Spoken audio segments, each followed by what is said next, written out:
تو اس کا سب سے بہترین طریقہ قرآن کہتا ہے نماز ہے. یعنی اے نبی صلی اللہ علیہ وسلم آپ نماز کو مضبوطی سے تھامیے تاکہ آپ کو ثابت قدمی ملے، آپ کو اللہ کا قرب ملے. کیونکہ جس اللہ کے لیے کام کیا جا رہا ہے نا، جب تک اس اللہ سے رشتہ مضبوط نہیں ہوگا تو اس کام میں آپ ثابت قدم نہیں رہ سکتے. اور اللہ سے رشتہ مضبوط کرنے کا سب سے بڑا ذریعہ نماز ہے. اس لیے قرآن کہتا ہے اقیم الصلاۃ، آپ نماز قائم کیجئے لدلوک الشمس، سورج کے ڈھلنے کے وقت. سورج کب ڈھلتا ہے؟ جب بالکل بلندی پہ جا کے ڈھلنا شروع ہوتا ہے تو ظہر کا وقت شروع ہوتا ہے. الی غسق اللیل، رات کے اندھیروں تک. یعنی اس میں 4 نمازیں آ گئیں. سورج جب ڈھلتا ہے نا بالکل بلندی پر ہوتا ہے، تھوڑا سا ڈھلتا ہے ظہر کا وقت، مزید ڈھلان پیدا ہوتی ہے عصر کا وقت، مزید ڈھلتا ہے مغرب کا وقت، اور پھر الی غسق اللیل، سورج تو غائب ہو جاتا ہے مغرب کے بعد، پھر رات کے اندھیرے میں یعنی عشاء کا وقت. وقرآن الفجری، اور فجر کے وقت میں، فجر کے تلاوت کے وقت. تو قرآن میں اشارہ کر دیا کہ اصل تلاوت کا وقت ہے ہی فجر کا. آج بعض اماموں کو ہم نے دیکھا فجر میں بڑی مختصر تلاوت کرتے ہیں، یہ بالکل غلط ہے. سنت ہے فجر میں طوال مفصل، یعنی سورہ حجرات سے لے کے سورہ بروج تک کی جو لمبی لمبی صورتیں ان کو تلاوت کیا جائے. تو فجر کے قرآن کے وقت بھی آپ نماز قائم کیجئے. ان قرآن الفجری، بے شک فجر کا جو قرآن ہے، فجر میں جو تلاوت ہے، کانا مشہودا، اس میں حاضر ہوتے ہیں. کون حاضر ہوتے ہیں؟ حدیث سے پتہ چلتا ہے فرشتے. فجر کا وقت اتنا مبارک وقت ہے جب اس میں امام صاحب قرات کرتے ہیں اور لوگ ہاتھ باندھ کے پیچھے امام کی قرات سنتے ہیں. ایک خاص سکینت نازل ہوتی ہے اللہ کی طرف سے، اور فرشتے بھی اس تلاوت میں نازل ہوتے ہیں. صحیح حدیث سے یہ بات ثابت ہے کہ فرشتے جو تبدیل ہوتے ہیں نا، ان کے آنے جانے کا وقت اور فجر اور عصر میں ہے. وہ جو فجر میں فرشتے آتے ہیں انسان کی حفاظت کے لیے، لہو معقبات من بین یدیہ ومن خلفہ یحفظونہ من امر اللہ. بہت ساری مخلوق اس کائنات میں ایسی ہے جہاں تک سائنس نہیں پہنچی اور ہو سکتا ہے قیامت تک پہنچ ہی نہ سکے. وہ انسان کی عقل سے بالاتر ہے وہ مخلوق، اور یہ بھی ممکن ہے پہنچ جائے سائنس ترقی کر کے. وہ مخلوق انسان کو نقصان پہنچانے کی کوشش کرتی ہے. تو اس مخلوق سے بچانے کے لیے، جن میں جنات ہیں سر فہرست، ان سے بچانے کے لیے اللہ نے فرشتوں کا انتظام کیا ہے. تو حدیث میں آتا ہے صبح و شام، قرآن سے بھی یہ بات ثابت ہے، صبح و شام فرشتوں کی باریاں چینج ہوتی ہیں اور وہ ہماری حفاظت کے لیے اللہ کی طرف سے متعین ہوتے ہیں. تو ان کی جو حاضری ہے ان فرشتوں کی، وہ فجر کے وقت میں ہوتی ہے. اور یہ بھی حدیث سے ثابت ہے کہ بہت سے فرشتے صرف تلاوت سننے کے لیے زمین پہ اترتے ہیں. تہجد کے بارے میں حدیث میں آتا ہے کہ جب کوئی شخص تہجد میں قرآن کی تلاوت کرتا ہے تو فرشتے آنا شروع ہوتے ہیں اور اس کے جو ہے نا لبوں پہ اپنے منہ کو رکھ لیتے ہیں اس کی تلاوت کو چکھنے کے لیے. اتنا فرشتوں کو لطف محسوس ہوتا ہے تہجد کی تلاوت میں.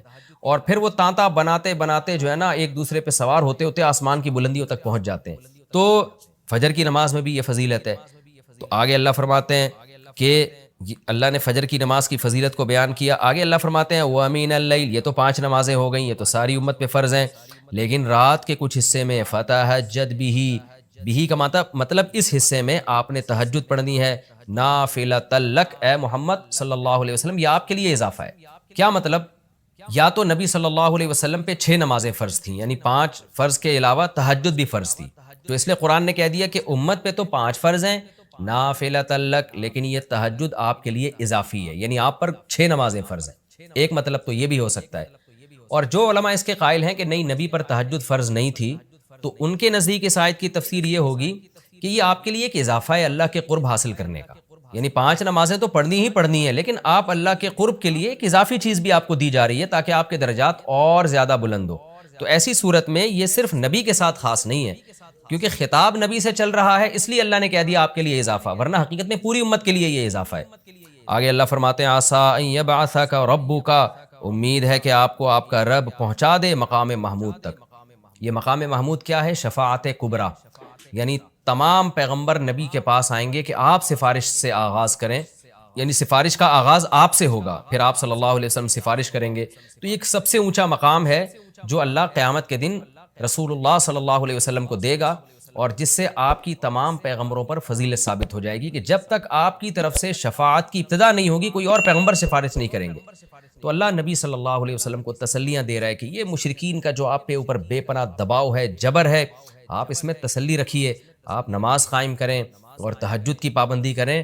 اللہ نے آپ کو بہت بڑا آگے چل کے مقام دینا ہے. تو چونکہ نبی صلی اللہ علیہ وسلم بھی بشر تھے نا، مشرکین کے دباؤ کی وجہ سے آپ بھی ایک پریشانی میں آتے تھے، تو اس لیے اللہ آپ کو ثابت قدم رکھنے کے لیے آپ صلی اللہ علیہ وسلم کو یہ خوشخبریاں سنا رہا ہے کہ آپ نے اپنا اس عمل کو فوکس کرنا ہے، نماز اور تہجد کو، تاکہ آپ کا اللہ سے قرب رہے. اور اللہ آپ کو خوشخبری دے رہا ہے کہ امید ہے آپ کا رب آپ کو بہت بڑے مقام تک پہنچا دے. رہا مسئلہ مشرکین کی دھمکیوں کا یہ پوری کوشش کر رہے ہیں کہ آپ کو مکہ سے نکال دیں. تو ہم نے تو بتا دیا کہ یہ خود بھی نہیں پنپ پائیں گے، لیکن آپ نے اللہ سے کیا دعا مانگنی ہے؟ وَقُلْ رَبِّ، کہہ دیجئے اے میرے رب، ادخلنی مدخل صدق، مجھے مکہ میں داخل کیجئے مرغوب داخلہ، اچھا داخلہ، اور مجھے مکہ سے نکالیے بھی اچھے طریقے سے، یعنی اچھا نکلنا ہو میرا، ایسا نکلنا جس کے نتائج اچھے ہوں. اس میں اشارہ ہے کہ آپ صلی اللہ علیہ وسلم کو مکہ سے نکالنے پر مجبور کیا جائے گا، اور ایک وقت آئے گا کہ آپ مکہ سے نکلیں گے.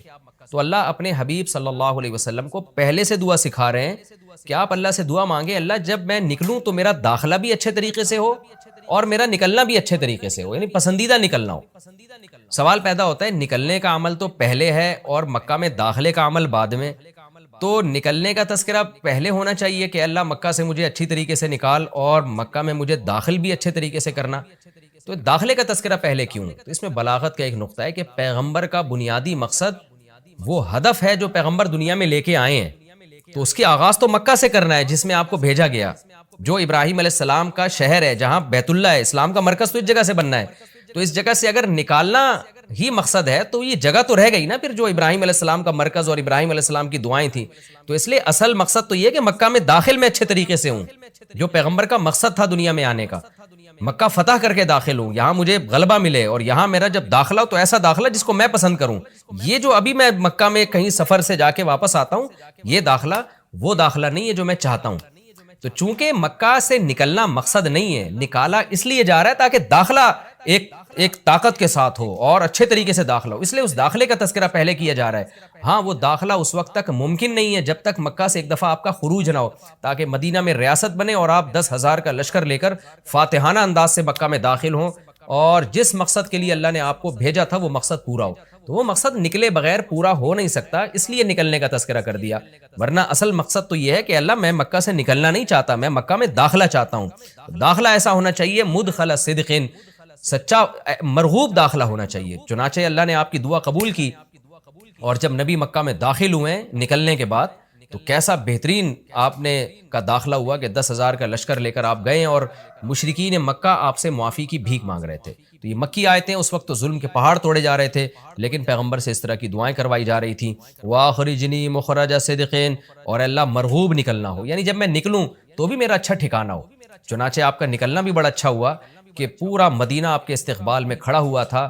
اور طلع البدر علینا من ثنیۃ الوداع، فوج میں نا جب ہم جو NCC کی ٹریننگ کی ہے نا کالج میں، تو وہ فوجی صوبے دار ہمیں ٹریننگ دیتے تھے، تو وہ یہ ثابت کرنے کے لیے کہ میں آفیسر ہوں، بعض دفعہ خام خامے ڈنڈ پہ لو بیٹھ کے، چلو بھائی اب فوجیوں میں ہوتا ہے نا تاکہ آفس کے آرڈر کو فالو کرنے کا جذبہ پیدا ہو. اب ڈنڈ پیل رہے ہیں، ہمیں پتا تھا بھائی یہ ڈپس لگانے پڑیں گے آپ کو، ٹھیک ہے نا. وہ کہتا ہے جب کھڑے ہو کر دوبارہ لگاؤ. تو یہ سکھایا جاتا ہے فوجیوں کو قربانی کا جذبہ پیدا کرنے کے لیے. تو اللہ میاں ایسے بھی کر سکتے تھے کہ بس الٹے لٹک جاؤ، ٹھیک ہے نا، 5 ٹائم قربانی دلوائی ہے، لیکن ایسے طریقے سے دلوائی ہے کہ اس میں ہمیں روحانی سکون ملے، اس میں ہمارا اللہ سے ریلیشن قائم ہو، اس میں ہمیں لطف اور مزہ آئے، ہماری دنیا بھی سدھر جائے. اس سے ہمیں حکم دیا سب سے پہلے فجر کی نماز رکھی تاکہ مسلمان صبح دیر سے اٹھنے والی قوم نہ بنے. اللہ میاں یہ بھی کر سکتے تھے کہ پہلی نماز 11 بجے، دوسری نماز شام 3:30 بجے، 4-5 نمازیں ایسے کر دیتے. جہلم والی سرکار نے تو کر دی، فجر رکھی ہے اور ظہر کے بارے میں بولا ہے کہ عصر سے 20 منٹ پہلے آپ ظہر عصر پڑھ لیں، اور غروب آفتاب ہوتے ہی مغرب عشاء بھی اکٹھی پڑھ لیں. تو یہ عملی طور پر 2 نمازیں ہوئی ہیں، ٹھیک ہے نا. 5 نمازوں کا مطلب ہوتا ہے اپنی تمام مصروفیات کو دوبارہ سے فارغ کر کے نماز کے لیے آنا. ظہر میں آپ سارے کام چھوڑ کے آتے ہو، پھر واپس چلے جاتے ہو، پھر عصر میں الگ سے آتے ہو، پھر واپس چلے جاتے ہو، پھر مغرب میں الگ سے آتے ہو، پھر واپس چلے جاتے ہو، پھر عشاء میں الگ سے آتے ہو. یہ 5 دفعہ قربانی دلوائی جا رہی ہے. اگر اس طرح سے نمازیں اکٹھی کرنے کا اسلام میں حکم ہوتا تو 3 دفعہ قربانی ہوتی، 5 دفعہ قربانی نہیں ہوتی. دیکھو ہم ظہر سے پہلے 4 سنتیں پڑھتے ہیں اور 4 فرض پڑھتے ہیں، ان سنتیں پڑھنے میں کوئی قربانی ہوتی ہے ہمیں؟ اس لیے کہ تو نماز کے لیے آئے ہوئے ہیں نا.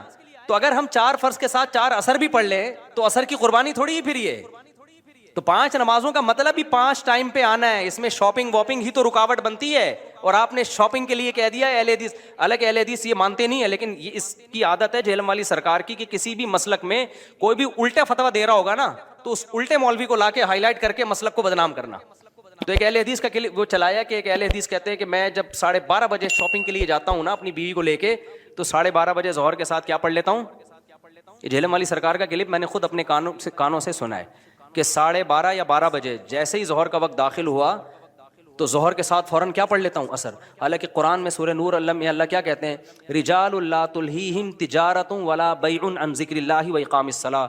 مسجدوں میں ایسے لوگ ہوتے ہیں کہ ان کو تجارت اللہ کی یاد اور نماز سے غافل نہیں کرتی, بزنس ہی اللہ کی یاد. اور اللہ فرماتے ہیں مسجدوں میں ہوتے ہیں. پتہ چلتا ہے کہ کہاں آگے پڑھنی ہوتی ہے, جماعت سے بھی اور اپنے ٹائم پہ بھی. اور اسی شاپنگ کو آپ نے ذریعہ بنا لیا 2 نمازیں اکٹھی کرنے کا, اثر گول کر دیا آپ نے. یہ ہے تفقع اور بصیرت, سمجھتے ہو. اور اس نماز کا اجر خراب کیا ہے جس کی سب سے زیادہ تاکید قرآن بیان کر رہا ہے. تو خیر, تو کیسا ریلیشن ہے, جلدی سے بات کو سمیٹ کے میں ختم کرتا ہوں. سب سے پہلے اللہ کیا کہتا ہے, مسلمان اپنے مسلم ہونا ثابت کرنے کے لیے کہ میرا اللہ سے ریلیشن ہے, اللہ نے کہا کہ 5 ٹائم نماز پڑھنی پڑے گی. اور یہ 5 ٹائم نماز کیوں رکھی ہے پتہ ہے آپ کو, کیونکہ وقت میں بہت بڑی تبدیلی ہوتی ہے. اللہ کہتے ہیں جب بھی اس کائنات میں بڑی تبدیلی ہوگی تو سب سے پہلے میرے سامنے سجدہ کرو گے, اس کے بعد اپنے کاموں میں لگو گے. تبھی تو قرآن کہتا ہے اقیم الصلاۃ لدلوک الشمس الی غسق اللیل, نمازوں کو قائم کرو دلوک شمس, سورج ڈھلکنے کے وقت, الی غسق اللیل, اور راتوں کے اندھیروں میں. تو غسق اللیل میں 2 نمازیں آ گئیں, مغرب اور عشاء. یہ دونوں رات کی نمازیں ہیں, لیکن ان دونوں کے اوقات میں بڑا فرق ہوتا ہے. مغرب میں فل اندھیرا نہیں ہوتا لیکن روشنی بھی نہیں ہوتی, بہت زیادہ وقت میں تغیر ہو جاتا ہے. اور غسق جو ہے لیل جب انتہائی درجے کی ہوتی ہے تو وہ عشاء کا وقت, جب بالکل کیا ہو جاتا ہے, اندھیرا. آگے اللہ کہتے ہیں وقرآن الفجری, اور پھر فجر کا وقت بالکل ڈفرینٹ ٹائم ہوتا ہے. مغرب کا وقت باقی اوقات سے بالکل مختلف ہے. سورج ڈھل گیا, غروب ہو گیا, لیکن ابھی روشنی ہے, اندھیرا شروع نہیں ہوا. پھر گھپ اندھیرا ہو گیا. یہ کیا ہے, یہ بڑا تغیر ہو رہا ہے زمین کے اندر. تغیر سمجھتے ہو, تبدیلی, چینجنگ, آسان لفظ استعمال کرنا چاہیے مجھے بھی. بڑی چینجنگ آ رہی ہے ٹائمنگ میں, اور اس سے انسان کے جذبات میں اور احساسات میں بڑا فرق پڑتا ہے. ظہر کا تو فجر کا وقت بالکل ڈفرینٹ ہے, ابھی دن طلوع ہونے والا ہے. پھر سورج ہوتے ہوتے جب ڈھلکتا ہے نا, بالکل بلندی پہ پہنچ کے تیز تپتی ہوئی دھوپ ہوتی ہے, جس کو اللہ دلوک شمس کہہ رہے ہیں. دلوک کہتے ہیں ڈھلکنا. تو سورج کا جو ڈھلکنا ہے نا, بلندی پہ جا کے لڑکنا نیچے, اس کو کیا کہتے ہیں. اس میں اللہ نے 2 نمازوں کا ذکر کر دیا, ظہر اور عصر. اس لیے کہ دلوک جو معتد بھی ہوتا ہے, گاڑی اردو پھر استعمال کر رہا ہوں, معتد بھی قابل ذکر دلوک, وہ ایک عصر میں ہوتا ہے, ایک ظہر میں ہوتا ہے.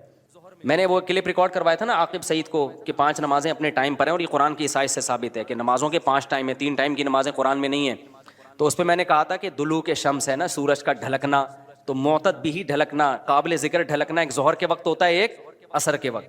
کیونکہ عصر کے وقت 45 پہ آ جاتا ہے, اور ظہر کے وقت بلندی پہ جا کے ڈھلکتا ہے.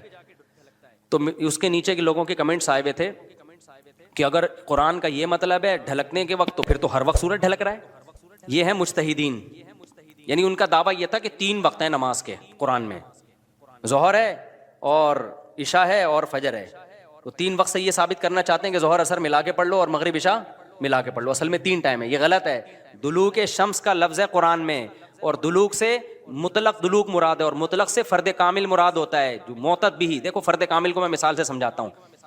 پہلے میں یہ جنہوں نے اعتراض کیا نا اٹھ پٹانگ قسم کا, ان کے اعتراض کا جواب دوں. یہ کہتے ہیں ہر وقت, واقعی ہر وقت تو دلوک ہو رہا ہے, لیکن اس کا تو کوئی بھی قائل نہیں ہے. ایسا تو 1 کروڑ نمازیں ہو جائیں گی. ابے سورج بلندی پہ جا کے جب تک پورا غروب نہیں ہوتا تو ہر سیکنڈ ڈھلک ہی رہا ہے نا, تو کیا ہر سیکنڈ میں نماز پڑھیں گے؟ تو ظاہر ہے قرآن وہ بات کرے گا جو انسانوں کے فہم کے مطابق ہوں گی. تو اس سے صاف پتہ چلتا ہے وہ ڈھلکنا مراد ہے جو قابل ذکر ڈھلکنا ہو. تو قابل ذکر ڈھلکنا, جس کو اصطلاح میں کہتے ہیں معتد بھی ڈھلکان, وہ جب ہے جب بلندی پہ جا کے پہلی دفعہ ڈھلکنا شروع ہو اور پھر 45 کے زاویے پہ آ جائے. اس سے زیادہ ڈھلکان والی نماز حدیث سے ثابت بھی نہیں ہے. نہیں آئی میرا خیال ہے بات؟ تو مطلق سے فرد کامل مراد ہوتا ہے. اس کو میں مثال سے سمجھاتا ہوں. دیکھو میں آپ سے کہتا ہوں چائے لے کر آؤ, آپ برف ڈال کے ٹھنڈی چائے لے آئے, میں کہوں گا یہ کیا لے آیا, آپ کہیں آپ نے بولا تھا گرم چائے لاؤ. میں بولوں گا جب میں نے چائے کا لفظ مطلق بولا ہے, اس کے ساتھ کوئی گرم یا ٹھنڈے کی قید نہیں لگائی, تو اس سے فرد کامل ہی مراد ہوتا ہے. کامل فرد چائے کا کیا ہے؟ کامل درجے کی چائے کیا ہے؟ جو گرم ہوتی ہے, درمیانی درجے کا میٹھا ہوتا ہے اور مناسب سی پتی ہوتی ہے. بلکہ اس کو اور زیادہ واضح, اس کو خلاصی مل گئی ہے, جیل سے خلاصی مل گئی کہتے ہیں نا. تو بعض علماء کہتے ہیں اس کو اخلاص اس لیے کہا گیا ہے کہ اس میں خالص توحید کا تذکرہ ہے سورہ اخلاص میں. جیسے قل هو اللہ احد اللہ الصمد لم یلد ولم یولد, اللہ کی توحید بیان کی, اللہ جیسا کوئی بھی نہیں ہے. تو خالص توحید کی وجہ سے اسے کیا کہا گیا؟ اخلاص. اور بعض علماء کہتے ہیں کہ اس کو اس لیے اخلاص کہا جاتا ہے لأنها تخلص العبد عن الشرک او النار, یہ نجات دلاتی ہے انسان کو شرک سے. جیسے جیل سے خلاصی سے ہے نا, خلاصی والا معنی, اخلاص کا معنی نجات دلانے والی, شرک سے نجات دلاتی ہے. اور بعض نے کہا کہ نجات دلاتی ہے جہنم کی آگ سے, کیونکہ اس کے مفہوم پر آپ عمل کریں گے تو جہنم کی آگ سے حفاظت ہوگی. تو تین وجہ بیان ہو گئی. ایک تو یہ کہ اس میں خالص توحید ہے, اس لیے اسے سورہ اخلاص کہا جاتا ہے. دوسری وجہ یہ کہ یہ نجات دلاتی ہے, خلاصی دلاتی ہے شرک سے. تیسری وجہ یہ کہ یہ جہنم کی آگ سے نجات دلاتی ہے, اس لیے اس کو سورہ اخلاص کہا جاتا ہے. حدیث میں اس کے بہت فضائل وارد ہوئے ہیں. حضرت ابو سعید خدری رضی اللہ تعالیٰ عنہ سے روایت ہے. یہ سب چیزیں آپ کو لکھنے کی ضرورت نہیں ہے, یہ آپ کو ریٹن مل جائیں گی, ٹھیک ہے نا. جو میں بتا رہا ہوں سورہ اخلاص کے بارے میں, یہ سب تحریری شکل میں آپ کے پاس آپ کو ای میل کر دیا جائے گا. حضرت ابو سعید خدری رضی اللہ تعالیٰ عنہ سے روایت ہے کہ رسول اللہ صلی اللہ علیہ وسلم نے صحابہ کرام سے فرمایا کہ کیا تم میں سے کوئی شخص اس کی طاقت نہیں رکھتا کہ رات کو 1 تہائی قرآن کی تلاوت کر کے سو جائے؟ صحابہ نے فرمایا اوا نطیق ذلک, کیا ہم اس کی طاقت رکھتے ہیں؟ کیونکہ تو ممکن نہیں ہے, بہت مشکل ہے. تو آپ نے فرمایا کیا تم سورہ اخلاص نہیں پڑھ کے سو سکتے؟ اس لیے کہ فإنھا تعدل ثلث القرآن, یہ 1 تہائی قرآن کے برابر ہے. ایک اور حدیث میں حضرت ابو ہریرہ رضی اللہ تعالیٰ عنہ سے مروی ہے کہ ایک مرتبہ رسول اللہ صلی اللہ علیہ وسلم نے صحابہ کرام سے فرمایا تم سب جمع ہو جاؤ, میں 1 تہائی قرآن کی تم پہ تلاوت کروں گا. صحابہ کرام جمع ہو گئے بہت سارے. نبی صلی اللہ علیہ وسلم تشریف لائے اور قل هو اللہ احد پڑھ کے چلے گئے. ایک صحابی نے عرض کیا, آپس میں بات چیت کی کہ بھائی اللہ کے نبی نے تو ہم سے کیا فرمایا تھا؟ 1 تہائی قرآن.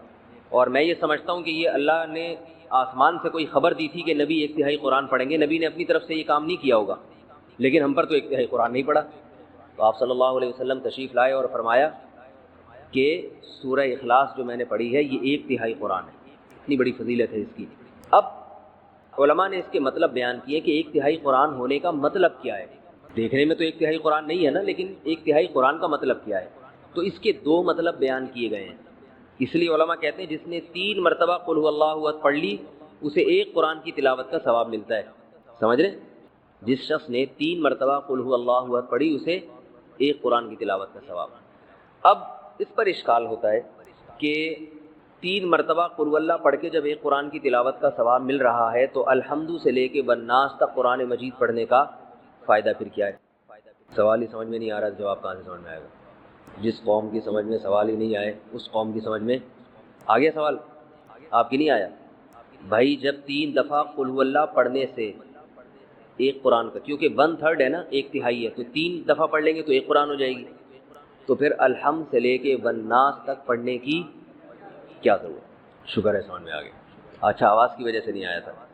تو اس کی بہت ساری وجوہات یعنی جواب دیے گئے, لیکن اس کا سب سے بہترین جواب وہ ہے جو علامہ ابن تیمیہ رحمہ اللہ تعالی نے دیا ہے. وہ جواب یہ ہے کہ ہر چیز کا اللہ نے اپنے علم میں ایک ثواب رکھا ہے. وہ قیامت کے دن ملے گا, اس کی کوئی مخصوص وزن ہوگا, کوانٹٹی ہوگی, اس کی مقدار ہوگی, یہ تو اس شے کا ثواب ہے. تو اللہ نے اپنے علم میں پورے قرآن کی تلاوت کا بھی ایک ثواب رکھا ہوا ہے. وہ 3 دفعہ قل هو اللہ پڑھنے سے بھی حاصل ہو جاتا ہے, جو اللہ نے پورے قرآن کی تلاوت کا ایک مخصوص ثواب رکھا ہے. لیکن جب آپ پورے قرآن کی تلاوت شروع کرتے ہیں الحمد سے, تو ہمیں پورے قرآن کی تلاوت کے ساتھ ساتھ کچھ اضافی ثواب بھی مل رہے ہوتے ہیں. مثال کے طور پر جب ہم قرآن کی تلاوت کریں گے اس میں سورہ فاتحہ بھی آئے گی, اس کے کچھ اضافی فضائل ہیں اس سورت کی تلاوت. سورہ بقرہ بھی آئے گی, سورہ بقرہ کے کچھ الگ سے اضافی فضائل ہیں جو اس کی تلاوت کے بارے میں وارد ہوئے. سورہ آل عمران بھی آئے گی, اس کے الگ فضائل ہیں.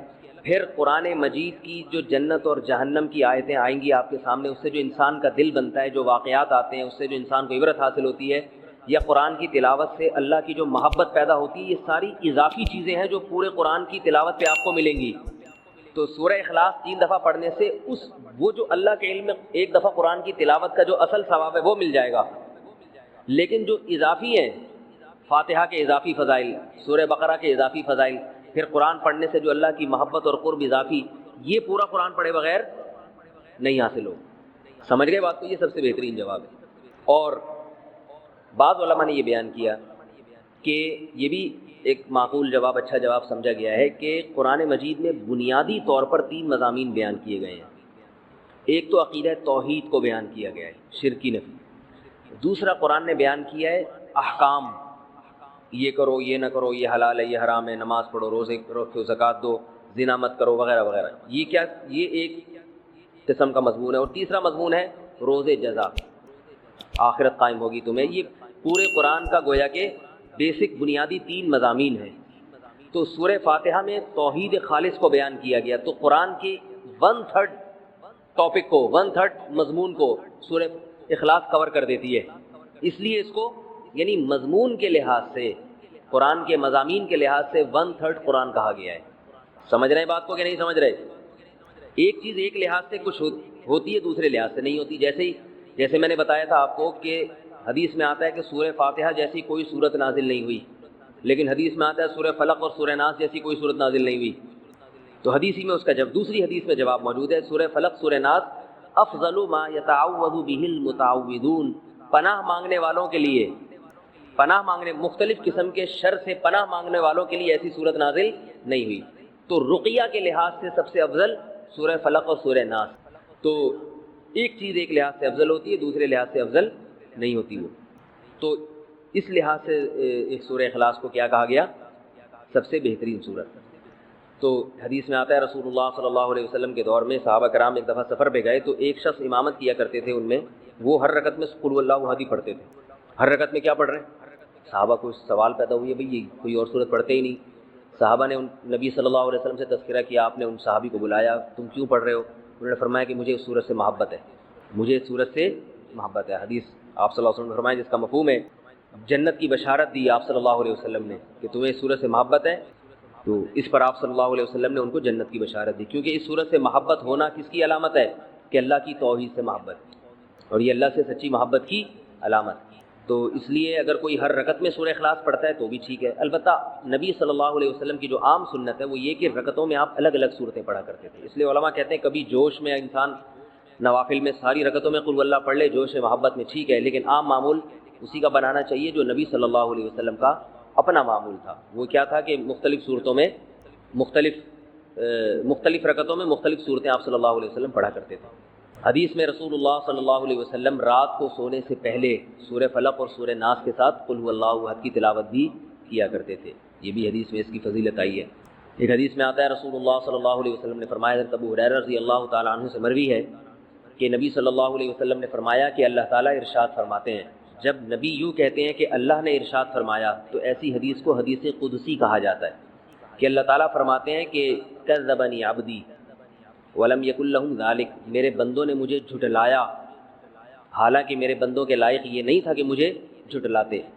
وشتمنی عبدی، میرے بندوں نے مجھے گالی دی ہے، ولم یکن لہ ذلک، حالانکہ ان کے لائق نہیں تھا کہ اپنے معبود کو گالی دیں۔ کیسے؟ پھر اللہ کے نبی فرماتے ہیں کہ اللہ تعالیٰ نے فرمایا کہ میرے بندوں نے کہا لن یعیدنی، میرے بندے نے کہا لن یعیدنی ابدا، اللہ مجھے دوبارہ زندہ نہیں کرے گا، کما بدأنی، جیسے پہلی مرتبہ پیدا کیا تھا، تو یہ مجھے جھٹلایا۔ حالانکہ جس نے پہلی مرتبہ پیدا کیا ہو اس کے لیے دوبارہ بنانا تو اور آسان ہوتا ہے۔ یہ اللہ کے الفاظ بتا رہا ہوں، نبی نے جو فرمائے۔ تو اللہ فرماتے ہیں کہ حالانکہ دوبارہ بنانا تو پہلی دفعہ سے بھی آسان، تو یہ میرے بندے مجھے جھٹلاتے ہیں، کہتے ہیں پہلی دفعہ تو بنایا مگر دوسری دفعہ نہیں بنا سکتا۔ اور شتمنی عبدی، اور میرے بندے نے مجھے گالی دی، ولم یکن لہ ذلک، حالانکہ اسے نہیں چاہیے تھا کہ مجھے، اس کے لیے لائق نہیں ہے کہ مجھے گالی دے۔ کیسے بھئی؟ اللہ کو تو کوئی بھی گالی نہیں دیتا۔ تو نبی نے فرمایا کہ اللہ تعالیٰ فرماتے ہیں کہ بندہ کہتا ہے اتخذ اللہ ولدا، اللہ نے اپنے لیے کسی کو بیٹا بنا لیا ہے۔ جیسے عیسائی کہتے ہیں اللہ نے حضرت عیسیٰ کو بیٹا بنا لیا، تو اللہ کیا کہتے ہیں؟ یہ مجھے میرے بندے نے گالی دی ہے۔ اس صورت کا شان نزول بھی یہی ہے کہ بنیادی طور پر جو اس صورت میں جو سمجھایا گیا ہے یہود و نصارہ کے عقیدے کی نفی ہے. عیسائی کہتے ہیں کہ حضرت عیسیٰ ابن مریم اللہ کے بیٹے ہیں. وہ بڑی لمبی چوڑی بات گھماتے ہیں کیونکہ حضرت مریم کے اولاد شوہر نہیں تھے اور تمام پیغمبر جتنے بھی آئے ہیں ان سے پہلے گناہ ہوئے ہیں، تو اللہ نے کہا ایسا پیغمبر بھیجوں گا جس سے گناہ نہ ہو سکتا ہو، تو اللہ ہی نے اپنے کلمے کی شکل میں اللہ ہی اپنے دوسرے جلوے میں آ گیا. عجیب عجیب باتیں کرتے ہیں. کبھی کہتے ہیں حضرت عیسیٰ اللہ کے بیٹے ہیں، کبھی کہتے ہیں اللہ نے ان کو بیٹا بنا لیا ہے، جنا تو نہیں ہے لیکن خود بیٹا بنا لیا اللہ نے ان کو. کبھی کہتے ہیں کہ اللہ حضرت عیسیٰ کے جلوے میں آیا ہے، حضرت عیسیٰ کی ذات میں اللہ نے کبھی کہتے ہیں حلول کیا ہوا ہے. تو مختلف عقیدے ان کے کسی ایک بات پہ ٹکتے نہیں ہیں. تو اللہ نے ان تمام باتوں کی نفی کر دی کہ نہ عیسیٰ ابن مریم اللہ کے بیٹے ہیں، کیونکہ اللہ نے کسی کو جنا نہیں، اور نہ اللہ نے کسی کو اپنا بیٹا بنایا ہے، اور نہ عیسیٰ ابن مریم اللہ جیسے ہیں. وہ کہتے ہیں نا تین خدا میں سے ایک عیسیٰ ہے، کوئی اللہ جیسا نہیں ہے، خدا نہیں ہے، سب مخلوق ہیں اللہ تعالیٰ کی. تو عیسائیوں کے نظریے کی نفی ہے. اس صورت کا شان نزول یہ ہے کہ ایک مرتبہ یہود و نصارہ کا ایک وفد رسول اللہ صلی اللہ علیہ وسلم کے پاس، یہود کا ایک وفد آیا اور رسول اللہ صلی اللہ علیہ وسلم سے کہنے لگا صف لنا ربک، کہ آپ ہم سے ہمارے رب کی اوصاف بیان کریں. یہودیوں کا شاید یہ خیال تھا کہ تورات میں تو لکھا ہے کہ اللہ جیسا کوئی بھی نہیں ہے، اگر یہ جھوٹے نبی ہوں گے تو غلط صفات بیان کرنا شروع کر دیں گے، بھئی وہ ایسا ہے وہ اس طرح ہے. تو یہودی کہنے لگے کہ آپ بتائیے کہ اللہ تعالیٰ کی جنس کیا ہے، مرد ہے یا عورت ہے، اور کس چیز سے بنایا گیا ہے، کس چیز سے بنایا گیا، من الذهب ام من الفضة ام من النحاس، سونے کا بنا ہوا ہے، چاندی کا بنا ہوا ہے یا پیتل کا بنا ہوا ہے.